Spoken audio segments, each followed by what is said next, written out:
Hello, everybody. Welcome, welcome, welcome to this lovely event. My name is Kai, and I'm a member of the social media fleet here at Mysterious Galaxy. And today we are celebrating the release of Tobias Madden's book, Anything But Fine. Have it right here with me, right next to me. Beautiful cover, amazing. And Tobias Madden is a writer and editor from Sydney, Australia, who has a wide range of experience when it comes to genre and medium. Tobias edited and published well-renowned YA anthologies and has written the cabaret show Siblingship, which has played to sold-out audiences. In conversation with Tobias tonight is Sophie Gonzales. Sophie has her fair share of accomplishments, including being the author of The Law of Inertia, Only Mostly Devastated, Perfect on Paper, and If This Gets Out. And just a reminder, everyone, you can click and buy the book on that green shiny thing that you see, the shiny box you see under our faces, and they have book plates. So with every purchase of your book, you probably would get a book plate if you want one. And remember that your purchase through Mysterious Galaxy will help us as an indie bookstore to keep doing wonderful events such as this. And Tobias and Sophie will be doing an audience Q&A around the 30-minute mark, so be sure to submit all your questions to the Ask a Question tab below. And I know you're not here to watch me talk, so I'm going to disappear in just a moment. And so without further ado, let's give a warm welcome to Tobias Madden and Sophie Gonzales. Woohoo. Hi. Hi. I don't think we've ever spoken verbally before, have we, Tobias? No, we haven't, which is so weird. But I mean, Australia is a very big place and we're actually very, very far apart. Sydney to Adelaide is quite a long way. And I'm actually in Brisbane today. I flew up for a wedding this morning. So I'm in a random Airbnb that luckily had a nice kind of background for me to use and some natural lighting. So it's nice to get some sun up here in Brisbane. It's very aesthetic. You really won out, I think. Yeah. Good timing. So I read Anything But Fine about a year ago now, didn't I? Yeah. I absolutely loved it. Obviously, I blurbed it. I've been shouting for it on the sidelines this whole time. It came out in Australia a little while ago, and it recently came out in America. How has the release process been with the two different countries? Yeah, I mean, it's been interesting. Like the book came out in September in Australia last year, which happened to be in the middle of one of our really big lockdowns in Sydney, where we were stuck at home for, I think, 4 months. And Melbourne was also in lockdown at that point. So kind of, our two biggest cities in the country, no one could go into bookstores, which was a bit scary as a debut author, knowing that people wouldn't be browsing and seeing the book on shelves and stuff like that. And very odd for me to sort of, be like, yay, my book's out, but I can't see it anywhere. I'm just sitting in my study all the time. It was quite strange, but everyone made it really special, and so many messages and so much support, virtually, which was amazing. And I guess everyone had a lot of time to read. So, there were all these beautiful messages from people being like, oh my God, I just read this in a day, because, everyone had nothing to do. So that made it really fun and really special. But it's been really nice, this year to get out and about and sort of actually see people and talk about the book. And then obviously the book was supposed to come out in January in America, but then the global supply chain being what it is at the moment, we had a couple of little delays. So when I finally received my box of author copies a few weeks ago, I was so relieved that the book had actually been printed and would be coming out. And yeah, now it's out in America, which, as like is a whole different ball game for Australian authors for so many reasons. Not only the fact that the country is more than 10 times the size of our house population wise, but it's just a very different vibe. So it's really exciting and a bit scary, but I've already got a few messages from American readers, which has been really, really lovely, and I can't wait for everyone else to read it over there. That's amazing. I'm so glad that you're already getting those messages and feeling welcomed into this foreign country. It's a lot, but I'm so glad that your debut experience in Australia was okay in the end, because it's been a hard couple of years for debuts.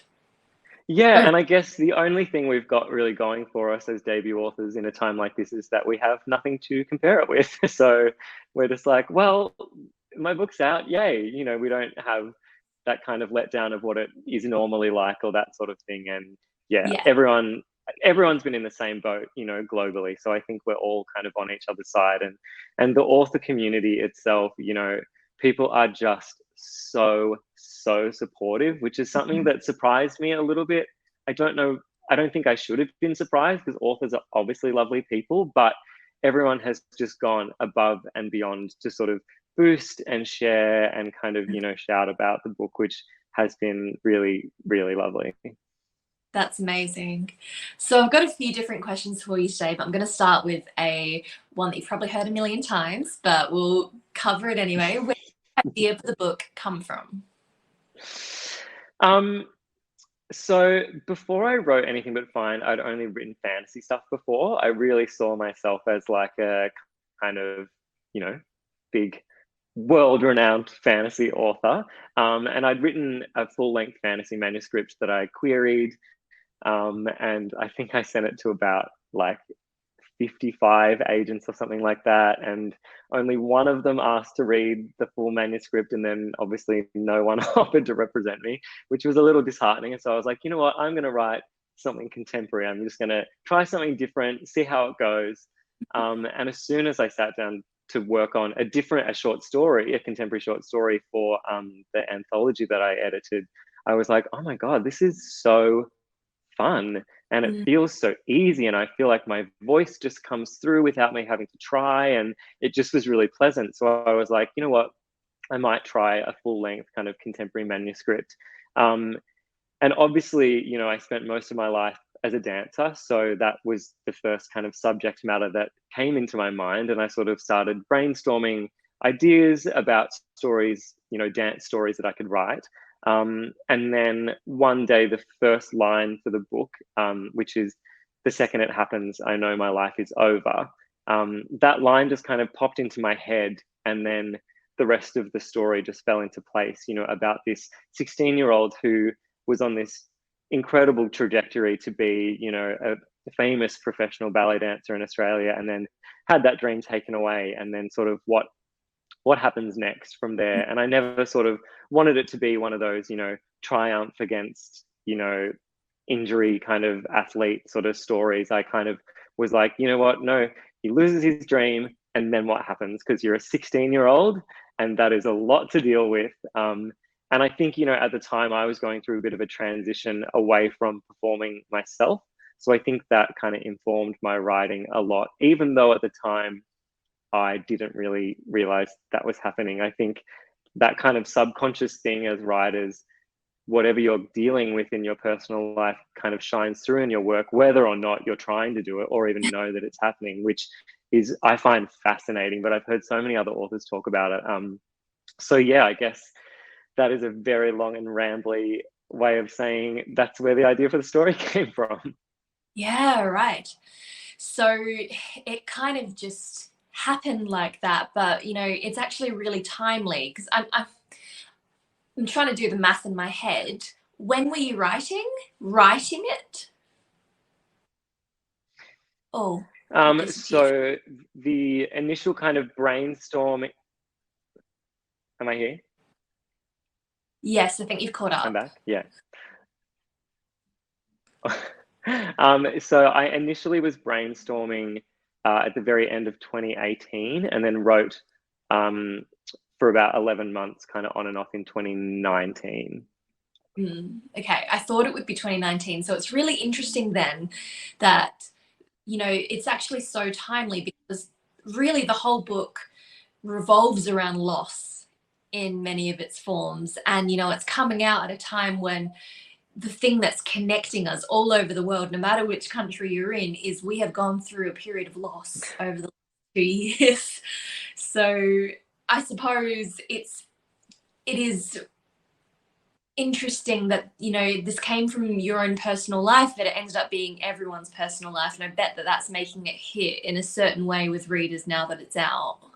Yeah, I hadn't actually thought about that before, but you're right. It's, you know, everyone has gone through something in some way or another over the last couple of years. And I guess for some people, it kind of is that similar thing of, you know, COVID did change things kind of forever for some people, and certain jobs have changed forever and that sort of thing. So I guess, yeah, it is kind of timely in that way. In the same way that there's been a whole bunch of authors who wrote books probably in 2018 or 2019 about plagues and pandemics and stuff, and then they all ended up coming out in 2020 and 2021, and readers were like, how did you write this so quickly? And they're like, that's not how publishing works. This was purely an accident. I don't know about accident. I feel that maybe it was like a premonition. They pulled it out of the sky. The universe knew that something was about to go down. Yes. So a little bit more of a positive one. When writing romance, it's so important to figure out who the two people in the romance are and why they're the right person for the other person. So how did you develop Luca and Jordan separately, and why do you think they're each other's person? That's a really cool question. I think that most of the other characters in the book kind of stemmed in some way from Luca. So I had Luca first and everything about him and kind of his journey and where he was going.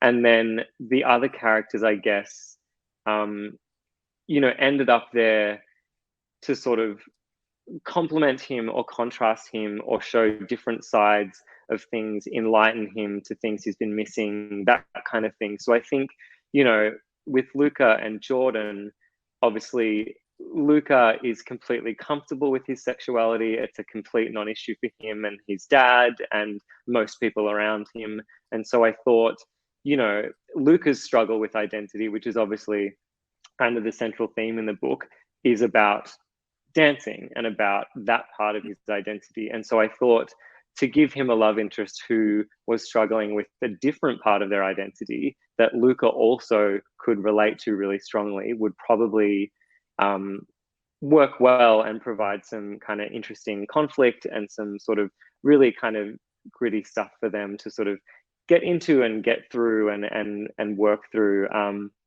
Aside from Jordan also just being incredibly hot and, you know, lovely and a great guy, which always helps, you know, in a romance. But yeah, I think it was just about that kind of contrast and them sort of complementing each other's flaws and strengths. I think that's always a really interesting thing. And I guess maybe that's what we do in real life as well. You know, like you find a partner who brings out the best in you, and can sort of call you on all of your, you know, everything that you need to be called out on and that sort of thing. So I think that's probably where those two characters kind of came from and where they intersect. Beautiful. So they had their parallel journeys. They, in their different ways, understood deeply something about the other person that probably everyone else in their lives couldn't quite relate to in the same way. Yeah, totally. And, you know, they're going through such different things, but I feel like that's sometimes the beauty of those kind of friendships or relationships where you can relate on a really deep level, even though it's not the same circumstance. Because I feel like sometimes in that way you can really help someone kind of more than if you're going through the exact same thing, because then you can get kind of bogged down and you both can't see the forest for the trees, you know. So both of these characters can see each other's forests or the trees or whatever that metaphor would be for two people. Yes, definitely. And, you know, we've got those themes of loss, we've got those themes of identity, but there was something that I really loved about the book, and that was the theme of vulnerability. So, you know, one scene in particular, you know, we've got Luca and his dad talking about gender roles pretty explicitly and showing vulnerability and working through grief. And I really, really love the way that you explore that. Can you tell us more about your process when it came to the theme of grief and vulnerability, really? Yeah, thank you. That's very sweet. I think, you know, it's something that I hold very close to my own heart. I'm very vulnerable person in general. And I think that probably comes from sort of my own family and the way that we were with each other. And probably also from spending so many years training as an actor, where you are forced to bare your soul on a daily basis and kind of dredge up all of your past trauma to be a good actor, which, I mean, I think that is problematic in itself. But, you know, I think being vulnerable is really important. And I've spoken with so many, you know, students of mine when I've been teaching dance and stuff about it as well, and just really allowing yourself to open up to whatever you're feeling. And I think, you know, everywhere, but definitely in Australia, we have this thing with men that they're not allowed to be vulnerable. It's such an Aussie thing, and I know it, and I know it's prevalent in America as well. But that kind of really sort of staunch Aussie male vibe is still so common here in so many places. And so I really just wanted to work against that. And, you know, knowing that a young queer kid who was already out would have had to go through quite a lot and be very vulnerable to even get to that point, you know, in his life as a 16-year-old, to be completely open, you know, at school and in his kind of community in that country town. He obviously would have to be vulnerable and courageous and brave. So I figured that giving him a father figure who had been encouraging that would be the only way that that would kind of really make sense. And so writing that relationship for Luca and his dad was just a really lovely experience, because it's not something that I had really seen in a book before. And it just was, yeah, it just was so much fun to have this dad who, you know, encourages his son to cry whenever he needs to, and he's always sort of sticking up for him and you know, saying, feel whatever you feel, because you need to feel the good and you need to feel the bad, and just, you know, feel it all. And then to sort of have Luca be able to pass that on to, you know, some of the other characters who were struggling with that was, yeah, it was really special and really, yeah, something that just was very important to me when writing the book. And I'm really glad that it kind of comes across that way. I've had so many comments about that father-son relationship, which is amazing, because, you know, I think it's you know, it's always really great to see characters dealing with difficult relationships with their parents, so that teens can see, you know, different ways to navigate that. But I think sometimes it's also just really nice to create that kind of really safe space in the book for readers, where they can see that, you know, pure acceptance and love, and how that can translate, you know, in a relationship. Definitely. And let's be honest, Luca was already going through enough. Didn't really need to have home being unsafe. Well, yeah. So you and I are both Australian authors who have had now American book launches. Was anything changed in your book to be more accessible to American readers? I've heard other Australian authors who were published in Australia first comment on that. Yeah? Yeah, I've heard some horror stories actually from some Australian authors about this. You know, obviously we live in a different hemisphere. The seasons are all different. There are a lot of things that are very different. You know, our entire culture is different, and our way of life is very different. Our sense of humor is very different. There are so many things that are different. And yeah, I've heard stories from other authors where they've been asked to like remove any reference to the seasons because it was too confusing to be saying it's summer in December, and they're like, it's a beach romance, so what else would it be? You know, things like that I luckily did not have to face. And my editor was actually really, really keen to keep most of the Australian stuff, because I had this big list ready to go of Australian slang. And I'd checked with, you know, some friends in America being like, what would you say if it was this? And some things don't really translate directly anyway, because some of our Aussie slang is just beyond ridiculous.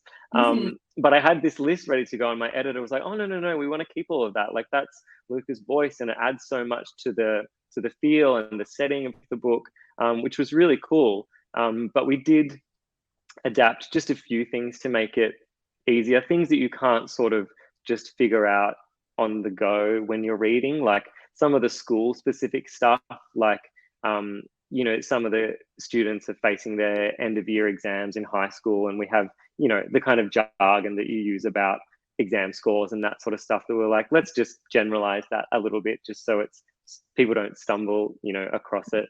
And we changed maybe a couple of slang things. I think we changed doona, which is, I think Americans call it a comforter, or a quilt, because doona, I mean, I have literally no idea where that word even comes from or why we say that. So we were like, let's just change that. That is, not vital to the story. And I think the only other one we changed was thongs for flip-flops. Just because it's too funny not to. And in the opening chapter of the book, when Luca falls down the stairs, which is obviously not a spoiler, it's the whole premise of the book, when he falls down the stairs, there's a line that says something like, "My thong catches on the carpet of the steps." And I was like, I cannot have American readers picturing the other version of that, because that's a very different way to fall down a flight of stairs. That's amazing. You should have kept it. You should have just. I know, just to see what the reaction was. Have you had any things like that?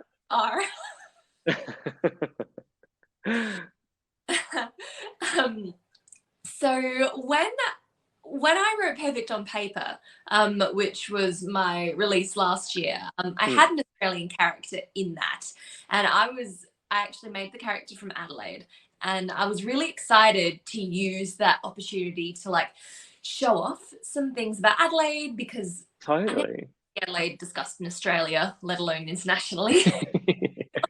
How to do something. I'm wondering if there's anything in particular about our culture that you're particularly excited for Americans to read and learn about. It doesn't have to be serious in your book.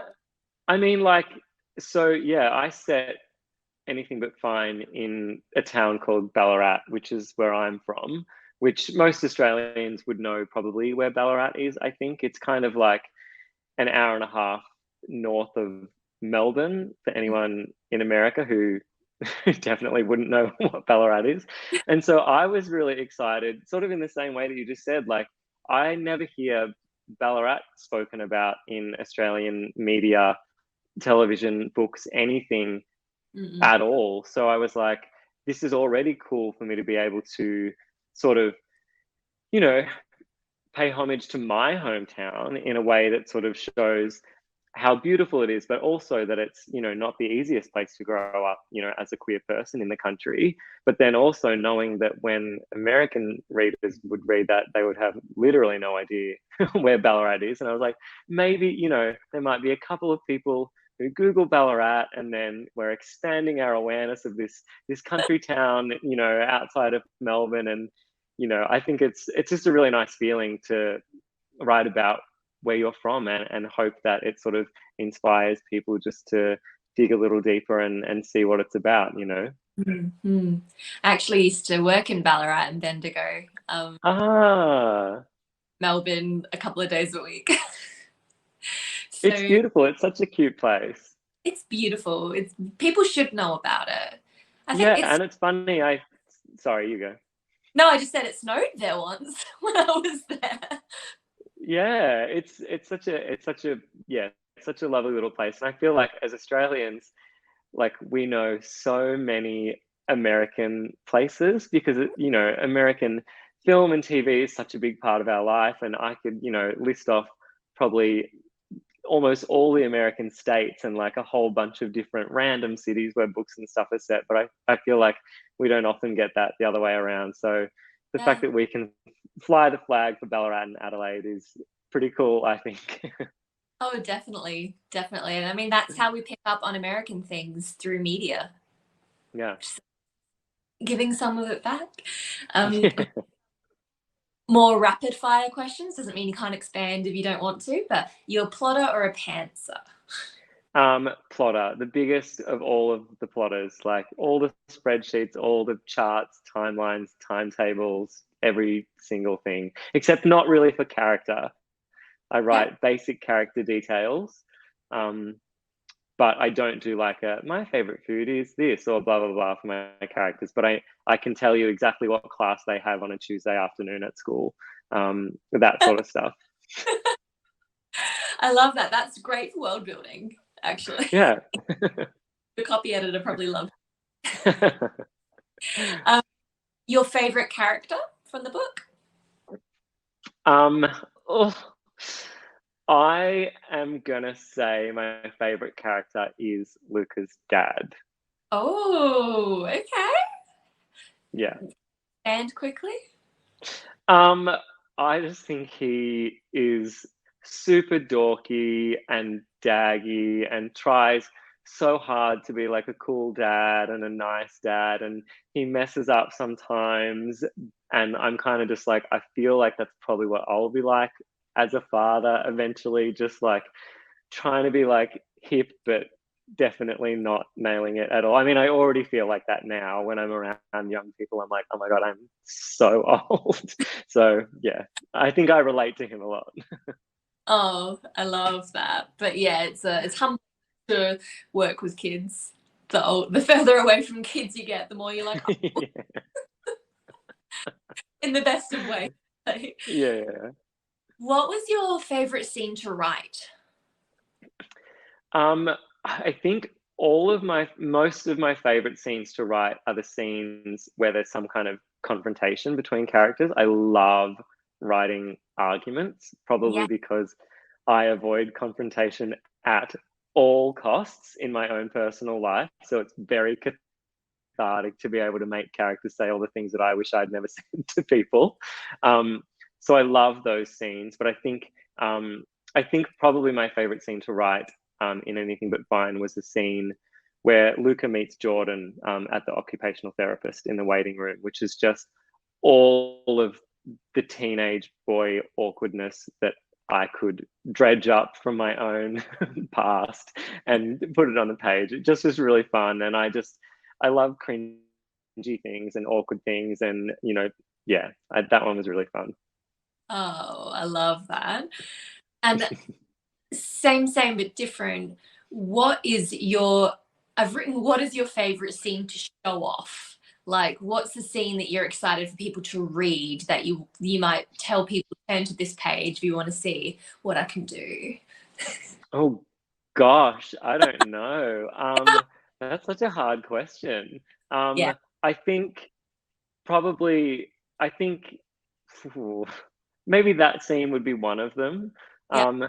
I also I also really like, in terms of just the writing and the chapter itself, the opening chapter. I think um, I've read a lot of books that feature dance and sort of dance studios and that sort of vibe that don't quite feel right to me, and I feel quite proud of how I managed to sort of translate that onto the page. There's so many just little really tiny specific things that any dancer, I think, immediately would be like, oh my god, that's exactly what happens in these spaces. And I've had tons of messages from dancers being like, oh my god, this dance studio, I'm like, how did you make this so realistic? So that is a huge ego boost for me, which is nice. But yeah, I think that's one of the good ones. Yeah. See, you handled that question very well. For all of our viewers, it's very brilliant to say nice things about yourself. It's almost like a faux pas. So I'm very... Especially in Australia, we have to pretend to be very humble all the time. All the time. And it's like, you know what? This is your moment. Let's talk what you nailed. I love that. So what is next for you? So my next book, which is called Take a Bow, Noah Mitchell, comes out in September in Australia, and then I think January in America. It'll be winter 2023 in America, which is super exciting. And that one is set in Ballarat again. It's the same sort of world. None of the same characters, completely different standalone book.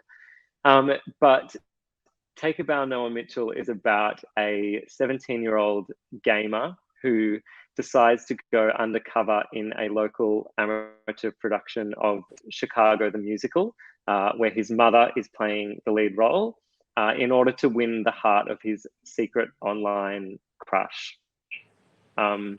So it's a bit of a harebrained scheme kind of, and then all of the things that go wrong after that. But it was very, very fun to write. And I was so nervous when I was writing it because my two favorite things as a teenager were computer games and theatre and amateur theatre. I did a lot in Ballarat. So I was like, how can I put these two things together? And then ended up with this, this plot that I did. And since I announced the book, I've had a surprising amount of messages being like, oh my God, this is my whole life, like games and theatre. And I was like, I didn't realize there was such an intersection between those two things, but apparently there is, which is very exciting. And it's very much a rom-com, probably like more rom-com-y than Anything But Fine. It's a little less on the kind of heavy identity kind of crisis stuff. So it was just really fun to write. I can't wait for people to read it. And the Australian cover is like glorious. I've seen the US cover drafts as well, and it's going to be so cool. It's very different again. But yeah, so that's next, and I'm about 30,000 words into book 3, which is proving very stop and start with everything else that's kind of going on. I don't know how authors, like you, have all these books on the go at the same time. I'm like, how do you ever have time to do any actual writing? I feel like I'm getting used to that very slowly. Yeah, I can't talk. A lot of burnout, honestly. Let's not do that. Yeah, I was gonna be like, please tell me all of the tips, but I don't know if anyone has any tips other than just falling in a heap every now and then. Just survive. But that sounds so much fun, and it's like excellent that you get to do not a departure, but just something like a little bit different, show off what you can do, go have some fun. That is amazing. Yeah. And I'm sure everyone here will jump on it when it comes out. Okay, so that's all the questions that I have for you, but that doesn't mean we're done. We've been getting audience questions throughout this chat, so I'm going to start reading those out now. So the first question is there going to be a way for Australian readers to see the bonus chapter? I've had a lot of messages about that, and yes, there will be. At some point, I'm figuring out how that will work, but I do definitely want to share that with everyone. It just was never something that I had really even planned to write, but then when we decided to do a little pre-order campaign in America, that kind of just seemed like a fun thing to do, and it turned out being so much fun to write, and I really loved getting into Jordan's head for a minute. So the bonus chapter is one of the scenes from the book, the scene where they meet, but from Jordan's perspective. So we get to see how he was feeling in that waiting room, which was so much fun to write. And I will definitely find a way to share it with all of the Australian readers at some point. Amazing. Why did you pick Chicago to feature in Take a Bow? So Chicago was one of the shows I did as a teenager in Ballarat. And I know the show very, very well, which is always handy when you're writing a book to know something inside out.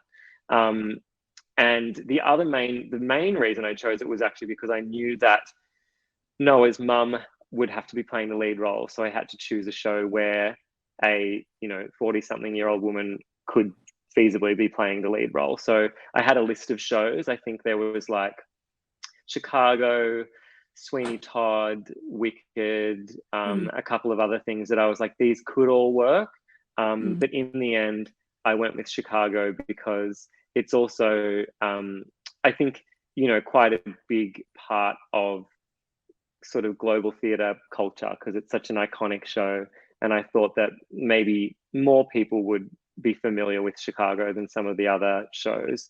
And yeah, it also, the style of the show sort of lends itself to a lot more kind of humiliating moments for Noah when he's trying to learn how to sing and dance as a complete introvert who's been, you know, thrown into this this experience.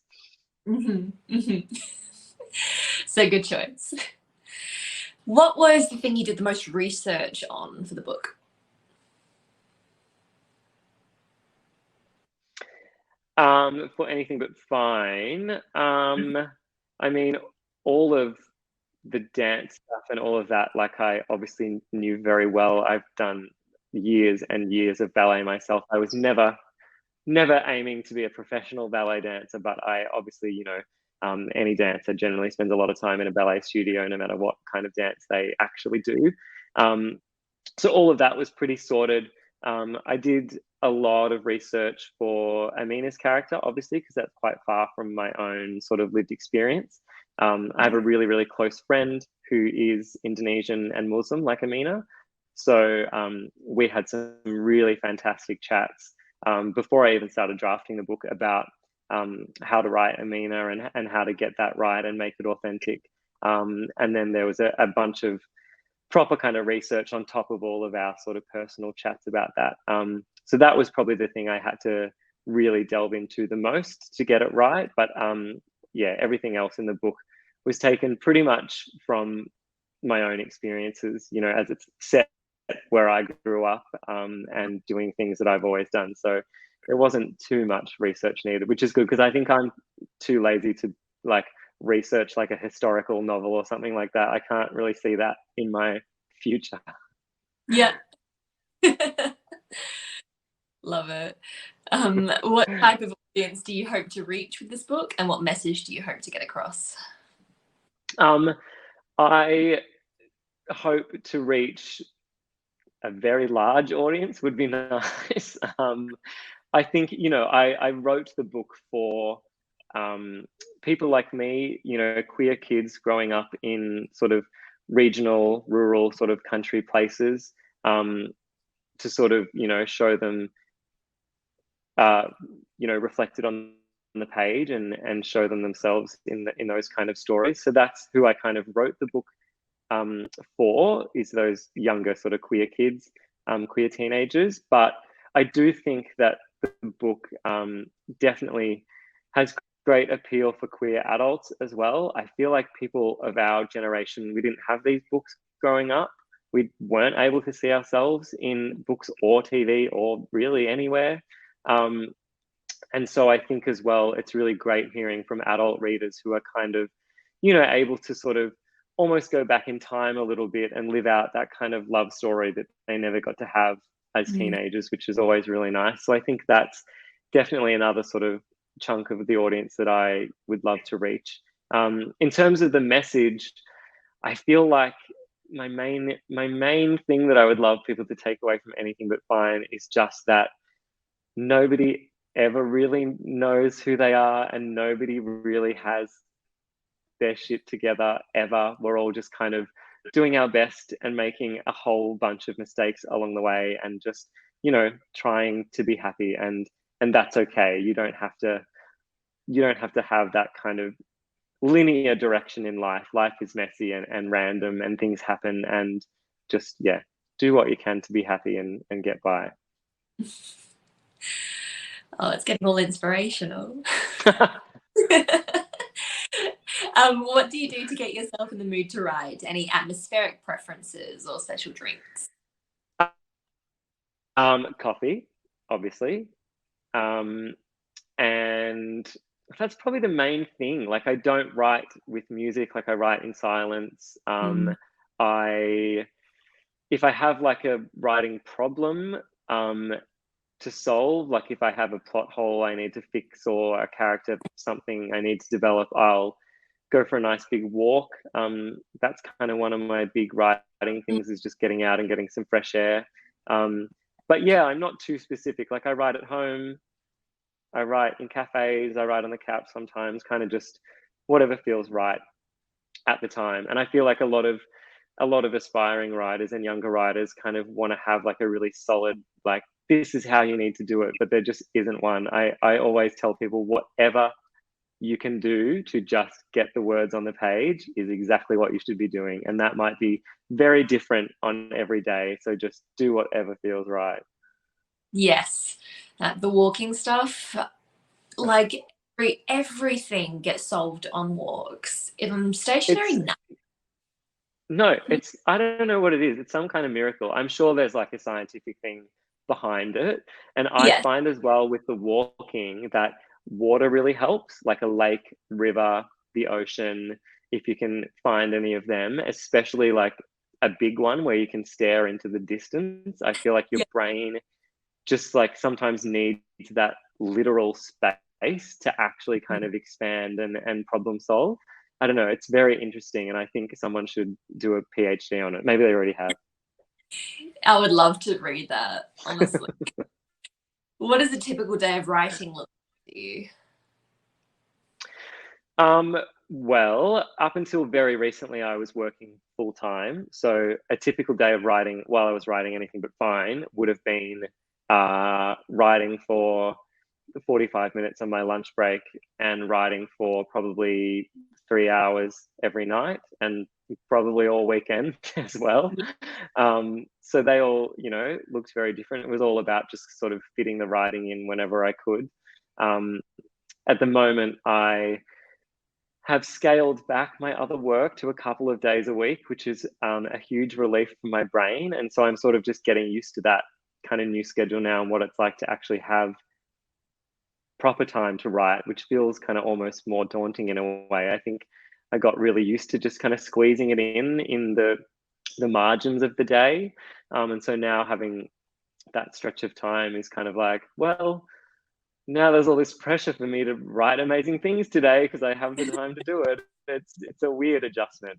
But yeah, just getting it done when I can. Yeah. I actually find it a little bit harder now that I'm a full-time author, because if you're in a panic, you just got to do it. But if you've got all this time, it's like, it's not. No, and I think writers are all like, I think we're better at procrastinating than literally anything else, better than we are at writing. I think writers are the best procrastinators in the world. And so it is very interesting when you wake up and have a whole day ahead to write that you're like, well, maybe I should do some washing first. And then I probably should vacuum actually as well. And then maybe I'll make a nice tea. And then, there's a million distractions along the way. Yeah. If there was a theme for your book, what would it be and why? If there was a what? A theme song. Oh, a theme song. Oh gosh. I don't know. There's a lot of songs in the book actually mentioned by name, but I don't know if any of them would be a theme song. That's such a hard question. Do you have any theme songs for your books? Definitely not. I listen to heavy metal when I'm writing my rom-coms. It would be ridiculous. Oh gosh. Yeah, I don't know. Maybe just something poppy and happy, positive, gay. I don't know. Maybe like a Troye Sivan song or something like that. You can always make one. Luca was a dancer until he caught his thong on. We could use the thong song. Maybe that would work. Oh no. Oh no, cringe. And what are you reading right now? What am I reading right now? Right now I'm reading A Closed and Common Orbit by Becky Chambers. It's the second book in her sci-fi. It's like an adult sci-fi series. The first book's called A Long Way to a Small Angry Planet. I don't know if have you read any of Becky's books? No, I've been trying to get into more adult recently. Yeah, they're really, really cool. They're sci-fi, like adult sci-fi, but they definitely feel kind of very appropriate for like the YA audience as well. And they're really they're kind of like, they're not super action packed like some of the YA sci-fi stuff. They're kind of more like, I don't know, like quiet sci-fi. They're really like beautiful and profound and funny, and kind of the world building is just like fascinating. Like the way that she explores how all of the different kind of alien cultures interact, and gender roles and all of that sort of stuff. It's actually like, it's beyond fascinating. It's really, really cool. And it's just so easy to read. I would highly recommend them to anyone. They're so, so wonderful. Yeah, love them. And then I'm about to start another Australian YA book called Social Q by Kay Kerr, who's one of our fantastic Aussie authors. And I don't know if her books are out in America yet. I can't remember. I'll have to look into this and pick up a few extra books, I think. Yeah. And did you always want to become a writer? No. My journey to writing was kind of weird. Like as a kid, I was the nerdiest nerd that has ever nerded, basically. My mum is a primary school teacher, so I was into reading and writing very, very early. And I was always great at school, and I loved writing, and I, wrote, quote unquote books like as a 4-year-old, that kind of thing. But then as soon as I found performing when I was about, I think maybe like 13 or 14, I completely forgot about everything else in the world. Basically, my whole life became about performing and musicals, as it does for so many people in that way, because, those kind of careers, like, like athletes and sports people and doctors and so many things, like you have to just be 9,000,000% committed to make it. And so, yeah, my whole existence became about performing, and I studied performing at university and then went on to do shows in Australia for about 10 years. And then it wasn't until my performing career felt like it was kind of not feeling the best for me anymore for a variety of reasons, that I was like, what else do I like doing? And then eventually I was like, maybe I'll write a book. That sounds like a really fun, easy thing to do, because why not? Turns out it was fun, but it was not easy. And, leaving one career that's filled with rejection for another career that's filled with 10 times the amount of rejection might not have been the best idea for my mental health in hindsight, but it all worked out. So here we are. You've been through a few identity shifts yourself. I certainly have. I'm very familiar with that vibe and everything that it presents. Right, yeah. Even when I did like amateur theatre, it was like I had to sacrifice half of my life, because you have to be there all the time. All the time, yeah. And it's like, and everyone is so passionate about it. Like you love it so much, and it is so much fun, and that like the sense of community and all of that is so beautiful that it is really easy for it to take over your life. And that's why writing my next book, Take a Bow, Noel Mitchell, was so fun, because 90% of it is set, in the rehearsal room of this amateur theatre company. And so revisiting that world was so much fun, because it is so all-consuming for people. And yeah, it's a very fun place. So was there anything you had to cut from the final product that you wished had stayed in? No, nothing that I wish had stayed in. I did the bulk of my structural edits I did for my agent before we sent the book out to publishers, because she is very hands-on editorial and is like amazing at that sort of stuff. And so we sort of changed a couple of plot lines a little bit, sort of the subplots we changed, and we actually, if anything, added in a couple of things that weren't there originally. And they're some of my favorite parts now in the book. It's really interesting. I can't imagine them not existing now. There's a whole, I think it's like two, maybe even two or three chapters of the book that happen at this high school rowing regatta. And originally, no one went to the rowing regatta. Like it happened, but Luca decided not to go, which in the end, my agent was like, I think you're missing a really great opportunity for this, really kind of cinematic setting with all these, rowers, and you're at this lake and all of this stuff, and, some drama could go down there. And I was like, that's a really good idea. I should put that in. And so there's a couple of things like that that got added, but yeah, nothing that got taken out that I really miss. Good.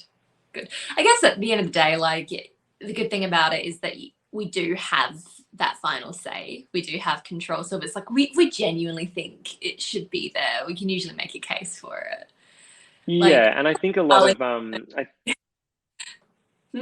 I think a lot of people think that publishers can force you to take things out, which I think is a big misconception. Like, editors and publishers can definitely, strongly advise you that they think you should change something, but as the author, you do always have the final say, which is really nice. But then, also knowing that no one's going to suggest something that they think is going to make the book worse. And I really love that experience, that kind of, when it becomes more of a collaboration, I feel like that's a really wonderful part in that publishing process,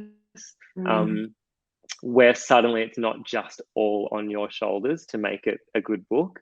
Like that first draft where it's just like you and your laptop and you're like, ugh, please let this be good. But then suddenly when you have an editor being like, oh, we could do this, and you're like, we could do that. That's a great idea. Thank you. That's much easier than the ridiculous roundabout version I had come up with in my head. I find it really useful. Great. It's a sign of a good editor. Yeah. So I've got one last question. You say you're a plotter. What do your notes look like? Scattered or organized? I do all my initial planning by hand in a journal, and those ones are pretty all over the place. I have terrible, terrible handwriting, and so I think only I would be able to interpret those notes. But then once I start getting to work on my laptop, the spreadsheets are very, very organized and generally color-coded, and I'm pretty meticulous with all of that sort of stuff. So I go from very much just like sort of brain dump onto a page, with pen in hand, and then into very, very organized and showing my sort of more type A side when I get to the laptop. Interesting. Whenever I think plotters, I think organized, but it's not always the case. No, I feel like our brains are not organized places, and so you've got to get it all out first, and then you can organize it. That makes a lot of sense. Yeah. So where can readers find you on social media? Everywhere, I guess. My handle everywhere is Tobias_Madden. So you can find me mainly on Instagram. That's kind of my vibe. I am on Twitter, but I'm not like really good at Twitter. But I am there, and I very, very recently downloaded TikTok, just so I can be involved and not miss all of the funny things that people keep talking about. But I don't know what I'm doing, and I feel like a 70-year-old man when I'm there. Oop, it looks like we lost out. Sophie. Yeah, that's okay though. Oh, here she comes. She's back. You're back. Yay! Sometimes connectivity is just a thing. And we made it all the way to the end. That was good timing. It's gonna happen. Yeah, I am so glad it happened at the very, very end. Yeah. Well, thank you both so much for such a lovely event. I was very moved at several times, especially when you guys were talking about grief and like the parental teen relationships. Really, really super awesome stuff, the both of you. So thank you. Thank you so much for having us. Yeah, of course, anytime. And you already covered the social media stuff, which is what I was going to do anyway. So awesome. You're ahead of me. But yeah, thank you, audience, for being here and for supporting this lovely author. And have a great night or day wherever you are. Don't forget to go buy the book and the signed book plate at the very shiny green button. And that's all from us. Thank you guys so much for being here. Thank you so much. And thank you, Sophie. You're amazing. Oh, it was good to chat. All right, y'all. Well, bye. Bye.